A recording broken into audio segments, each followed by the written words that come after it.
कि जहां पर लैंडस्लाइड की वजह से बड़ा हादसा हो गया है। गौरीकुंड डाट पुलिया के पास लैंडस्लाइड हुआ। देर रात तेज बारिश के बीच ये लैंडस्लाइड हुआ और इसी की वजह से समस्या आई। 2 से 3 दुकानें मंदाकिनी में समा गई हैं और लैंडस्लाइड में कुछ लोगों के चपेट में आने की भी सूचना है। 10 से 12 लोगों के लापता होने की सूचना मिली है।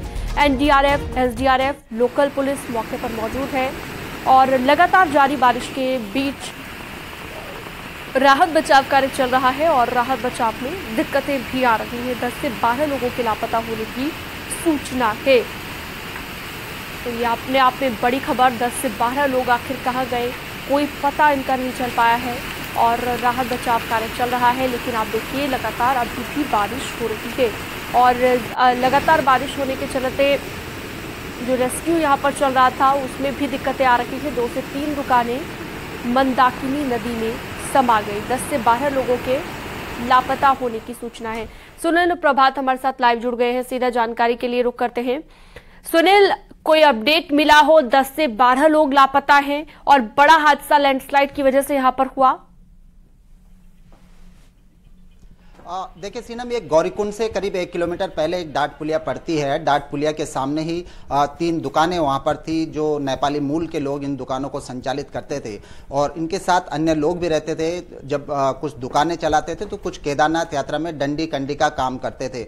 दिन भर काम करने के बाद ये लोग रात को वापस लौटकर इन्हीं दुकानों में सोते थे। रात करीब 1:30 बजे के आसपास ये हादसा हुआ जब करीब 90 डिग्री के एंगल से पूरा पहाड़ खिसक कर सड़क पर आ गिरा और इसकी चपेट में आकर जो तीनों दुकानें थी वो पूरी तरह से ध्वस्त हो गई। उसके बाद मलबा सीधे मंदाकिनी नदी में जा गिरा।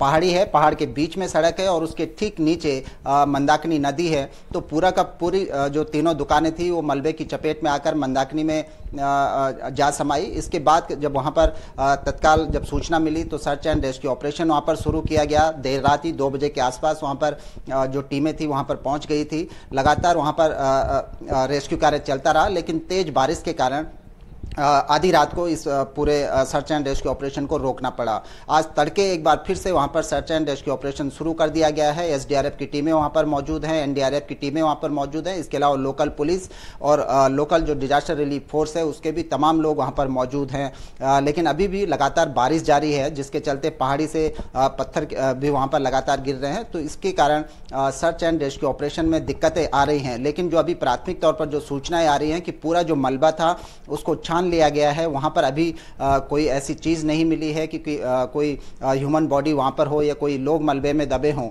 यह आशंका जताई जा रही है कि जो आसपास के लोग बता रहे हैं कि इन 3 दुकानों में 10 से 12 लोग रात के समय थे। वो जब तेजी के साथ जो मलबा आया, जो पहाड़ टूटा, उसके साथ ही वो मंदाकिनी में बह गए। तो अभी फिलहाल सर्च एंड रेस्क्यू ऑपरेशन पूरे जोर शोर से वहाँ पर जारी है। जो तमाम फोर्सेज हैं वहाँ पर लगातार काम कर रही हैं। इसके बाद का जो भी अपडेट आएगा, क्योंकि अभी तक जो पूरा अपडेट है प्राथमिक तौर पर यह आशंका जताई जा रही है कि जो 12 के 12 लोग थे वो मंदाकिनी के तेज बहाव में बह गए हैं मलबे के साथ। जी अच्छा सुनील, यानी कि रेस्क्यू अभी चल ही रहा है और उन 10 से 12 लोगों का अभी तक कोई पता नहीं चल पाया है। तो मंदाकिनी नदी आगे जहां तक जाती है, क्या वहां तक नदी को ट्रैक किया जाएगा और उनके शवों को ढूंढने की कोशिश की जाएगी रेस्क्यू टीम की ओर से? देखिए, तलाश तो की जाएगी जब तक प्रशासन कर सकता है। लेकिन आप देखिए कि लगातार मूसलाधार बारिश जारी है। उत्तराखंड में जो तमाम नदियां हैं, सिर्फ मंदाकिनी नहीं, अलकनंदा, भागीरथी, तमाम नदियों का जलस्तर अपने उफान पर है। ऐसे समय में यदि कोई ऐसा इंसिडेंट सामने आता है तो आप लगा सकते हैं अनुमान कि सर्च एंड रेस्क्यू ऑपरेशन कितना टफ हो जाता है या फिर लोगों की तलाश करना एक नामुमकिन सा चैलेंज खड़ा हो जाता है इस उफनती हुई नदियों में तेज बारिश के बीच। लेकिन अभी जो स्पॉट है, जो घटना स्थल है, वहां पर तमाम फोर्सेज वहां पर मौजूद हैं। कोशिशें की जा रही है कि नदी के दोनों तटों पर भी वहां पर सर्च ऑपरेशन किया जा रहा है कि हो सकता है कहीं कुछ उनको दिख जाए। लेकिन अभी प्राथमिक तौर पर जो आसपास के लोग बता रहे हैं कि 10 से 12 लोग थे।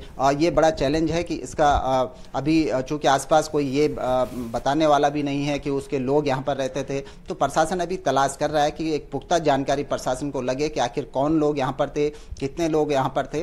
प्राथमिक तौर पर जो सूचना है उसके आधार पर प्रशासन का यह अनुमान है कि 10 से 12 लोग थे जो यहाँ पर बह गए हैं।